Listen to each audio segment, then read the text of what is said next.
Hi. இப்போ வந்து எங்கே வந்திருக்கோம்னா மலை அடிவாரத்துக்கு வந்திருக்கோம். மலை அடிவாரத்துக்கு எங்கள் அம்மாவுக்கு மூட்டு வலி, அதாவது எங்கள் பெரியம்மாவுக்கு முட்டு வலி தாங்க முடியல. அது ஒரு மூலிகை செடி உள்ளே இருக்குது, அதை பறிக்க தான் போகிறோம். அப்படியே பின்னாலே வாங்க. எல்லாத்துக்கும் தெரிஞ்சுக்கணும் நினைக்கிறேன். இதுதான் மஞ்சனத்தி மரம். இதுதான் மஞ்சனத்தி மரம். மண்ணை இழந்த பழம். இது வந்து எருக்கலை செடி பார்த்துக்கோங்க. இழந்த பழம். அடுத்து நம்ம இழந்த பழத்தை பார்க்கலாம். இழந்த பழம் நிறைய பேர் பார்த்துட்டுங்க தெரியல, சுற்றிட்டு உள்ளவங்க. அதை காட்டு, பழத்தை காட்டு. கையில் முள்ளு ஊற்றிட்டு. பழம் இல்லைங்க, ஃபுல்லாக காயாக தான் இருக்குது. பழம் இருக்கான் பாரு.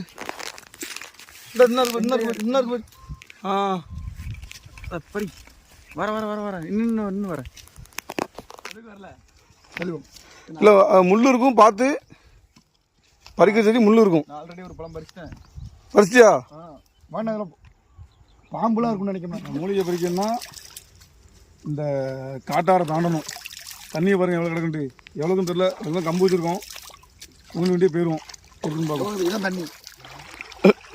ஃபஸ்ட் நீ போக நல்ல நீச்சல் தெரியும் போங்க. நல்ல நீச்சல் தெரியும் பண்ணுவோம்.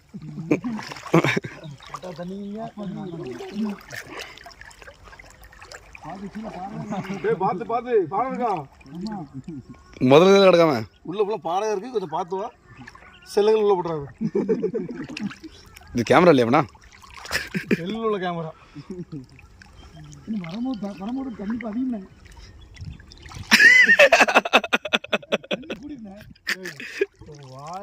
வாரி கொண்டு தான் போ.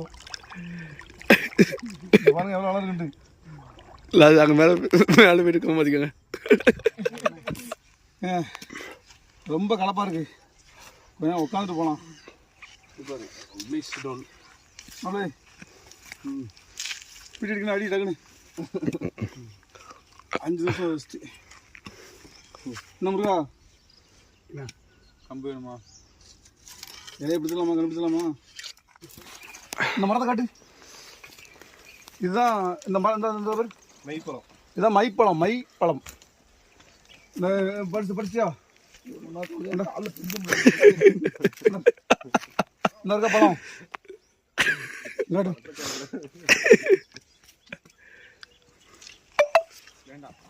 வயல போட்டு வச்சா இந்த பழம் என்ன செம்ம டேஸ்டாக இருக்கும். ஆனால் திண்டு வச்சுங்க.